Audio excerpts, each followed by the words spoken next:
সম্মানিত দেশবাসী ও মুক্তিকামী ছাত্র জনতা, শহীদের রক্তের বিনিময়ে ছাত্র নাগরিকের অভ্যুত্থানের মাধ্যমে আমরা যেই ফ্যাসিস্ট হাসিনার পতন ঘটিয়েছি এবং একটি নতুন বাংলাদেশের আকাঙ্ক্ষা করছি, তাকে নস্যাৎ করতে বিভিন্ন শক্তি ইতিমধ্যে তৎপর হয়েছে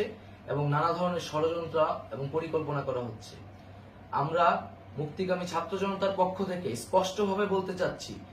যে এই বাংলাদেশকে ফ্যাসিবাদী রেজিম থেকে মুক্ত করার জন্য এবং একটি নতুন বাংলাদেশ, জনগণের বাংলাদেশ প্রতিষ্ঠার জন্য সকল ধরনের ষড়যন্ত্রকে নস্যাৎ করার জন্য, প্রতিহত করার জন্য বাংলাদেশের ছাত্র জনতা কিন্তু সদা প্রস্তুত রয়েছে। আমরা দেখতে পাচ্ছি নানান জায়গায় লুটপাট, সহিংসতা এবং সাম্প্রদায়িক হামলার মতো ন্যাক্কারজনক ঘটনা ঘটছে। আমরা এর তীব্র নিন্দা জানাচ্ছি এবং আমরা মুক্তিকামী ছাত্র জনতার প্রতি আহ্বান জানাচ্ছি যে এই ধরনের ঘটনাকে প্রতিহত করার জন্য আমাদেরকে প্রস্তুত